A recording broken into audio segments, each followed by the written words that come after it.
Ever watch like a really skilled athlete or dancer, and you're just blown away by how smoothly and effortlessly they move? It makes you wonder, how do our bodies coordinate all those tiny actions to make those complex movements happen? It's truly fascinating, isn't it? Yeah, so today we're going deep on that, but from a super interesting perspective. We're exploring how intricate movements, the kind that seem almost impossible, can actually come from surprisingly simple foundations. Exactly. We're diving into the concept of simplexity in the context of movement and motor skills and drawing from some text you showed. The basic idea is that complex actions don't always need like super complex instructions. Instead, this complexity can emerge from the ways simpler elements interact. Simplexity. So we're talking about simple things leading to complex outcomes. All right, break that down a little further for us. What exactly does simplexity mean when it comes to like how we move? Well, at its core, simplexity is just what it sounds like, a blend of simple and complex. Basically, it means that intricate behaviors, even whole systems, can arise from the interaction of relatively straightforward components or rules. Imagine this. Instead of your brain needing to act like this massive control center, precisely dictating every single muscle movement, the complexity kind of bubbles up from the bottom through the relationships between these simpler parts. Interesting. So it's not just about the instructions coming from the brain, but about how these simpler parts work together. Right. And what's really cool is that this interaction often creates something that's more than just the sum of its parts. It's this phenomenon we call synergy. Synergy. Okay, so let's make this concrete. Let's say you're reaching for your coffee cup, something you do every day without even thinking about it. You're saying your brain isn't acting like a supercomputer, sending out detailed instructions to every single muscle in your arm and hand. Precisely. That's one of the key things Simplexity offers. It gives us a different perspective on movement compared to those older ideas about the brain being this micromanager. It's much more aligned with concepts from dynamic systems theory and ecological psychology, which emphasize the role of interaction and the environment in shaping how we move. It's less command and control and more self-organization. Self-organization. So, like, our bodies have a kind of intelligence of their own. In a way, yes. It's Yeah. about how these simple systems work together to create more complex outcomes. Okay, I'm with you. So walk us through these simple systems then. What are the building blocks of movement that are doing all this interacting? Sure. Let's start with the nervous system. We have these basic neural elements like simple nerve circuits and reflexes. Think of the knee-jerk reflex when the doctor taps your knee and your leg kicks out. That's a reflex, the simple neural loop in action. Right, I remember that one. Then there are these things called central pattern generators, or CPGs, which are located in your spinal cord. They're fascinating because they can produce rhythmic movements, like the basic pattern of walking without constant input from the brain. So when we walk, our brain isn't telling our legs exactly what to do at every moment. Not exactly. Think of it more like your brain initiates the walking program, and then these CPGs take over to some extent, providing those rhythmic patterns. Of course, there are also signals coming from the motor areas of your brain, but these are more like overall intentions to move rather than micromanaging every detail. It's making more sense now. So it's not just about the brain sending commands, but also about these pre-programmed patterns in our spinal cord. What else is involved? Well, then we have the musculoskeletal system, which includes your muscles, bones, and joints. Individual muscles are important, but what's really key here are these functional groups of muscles called muscle synergies. They're basically groups of muscles that tend to be activated together as a unit, and they play a huge role in simplexity. So instead of controlling each muscle individually, our brain can activate these muscle synergies, these pre-packaged groups of muscles. Yeah, that's the idea. It simplifies things significantly. And then you've got your bones acting as levers, and the properties of your joints. Their range of motion, for instance, act as constraints on how you can move. Yeah. Even the properties of your muscles themselves, like how elastic they are and how their force changes with speed, all contribute. Right. It's not just about the nervous system. It's about how our physical structure, our muscles and bones are designed to move in certain ways. And what about our senses? How do they play into this? Absolutely crucial. Our senses provide us with constant feedback about our body's position and the environment.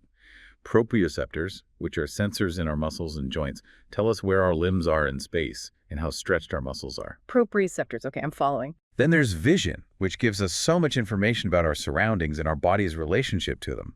Our vestibular system, located in our inner ear, is all about balance, helping us stay upright. And even touch, those simple sensors in our skin that tell us about pressure and texture, play a role. What's important to remember is that these sensory systems provide relatively simple feedback signals. It's not a flood of overwhelming data. Got it. So I've got the nervous system, the muscles and bones, and these simple sensory signals. But how do they all come together to create coordinated movements? Like, how do we walk across a room or catch a ball? This is where the concept of the merge comes in. It's all about how these simple systems interact. And a key part of this interaction is the role of constraints. Constraints can be things like the structure of your joints. Your elbow, for example, is designed to bend and straighten in one plane. That's a structural constraint that limits the possible movements without needing a specific instruction saying, don't bend your elbow sideways. Ah, so the way our bodies are built already limits the possibilities in a helpful way. Exactly. And gravity is another huge constraint. It's a constant force that's always acting on us, shaping how we move. So when you have a goal, like walking across the room, all these interacting components, under the influence of these constraints, they self-organize into a stable pattern of movement. You don't consciously think about telling each individual muscle in your leg what to do.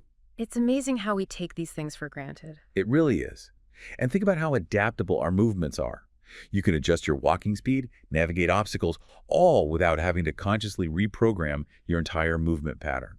That adaptability comes from the interplay of those CPGs we talked about, reflexes that help maintain balance, and feedback loops that constantly adjust muscle activity based on the terrain and your speed. It's like our body has this built-in intelligence for movement. That's a great way to put it. And it's not just walking. Think about grasping an object. Your hand automatically shapes itself to the object before you even make contact, and you adjust your grip force based on how heavy or slippery it feels. All this happens in real time, thanks to the interaction of visual input, tactile feedback, your sense of hand position, and those learned muscle synergies that coordinate the action of multiple muscles. So those muscle synergies are like shortcuts for our brain, allowing us to control complex movements more efficiently. And as we learn new skills, we're essentially developing new synergies. Exactly. Learning involves refining and combining these synergies. Instead of controlling dozens of muscles individually, your brain learns to activate a few key synergies, and their coordinated action produces the desired movement. That's so cool. And you mentioned earlier that synergies lead to this new synergy. What did you mean by that? Right, so it's not just about simplifying control. Synergies also make our movements more efficient and robust. Because muscles are working together in a coordinated way, we use less energy compared to controlling each muscle individually. And if one part of the system is disrupted slightly, the overall synergistic pattern can often compensate and still achieve the goal. Makes sense. So synergies make us more efficient and less prone to errors. Yes, and they also contribute to our adaptability. Because movement isn't rigidly pre-planned at the level of individual muscles, these interacting components, working together as synergies, can respond more flexibly to unexpected changes. Think about when you stumble slightly. Those automatic corrections that help you regain balance happen because of the interplay of reflexes and sensory motor feedback, all working through these synergistic patterns. It's amazing how much is happening beneath our conscious awareness. It really highlights the brilliance of how our bodies are designed to move. Simplexity offers this really elegant way to understand this complexity without needing to imagine some incredibly complicated control center in our brains. It's about recognizing how sophisticated behaviors can emerge from the dynamic interplay of simpler components, neural circuits, muscle mechanics, sensory feedback, and the environment, all shaped by constraints and guided by feedback, leading to these beautifully efficient and robust synergistic outcomes. So for our listeners, think about what we've just explored. It's this incredibly dynamic system, this interplay of simple elements giving rise to the complex and adaptable movements we often take for granted. It really changes how we think about our bodies and how they move. So here's something to ponder as you go about your day.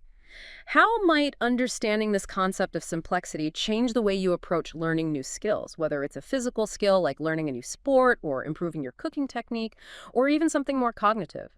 Could focusing on understanding the basic elements and constraints be more effective than trying to memorize complex sequences? It's a really interesting question to consider.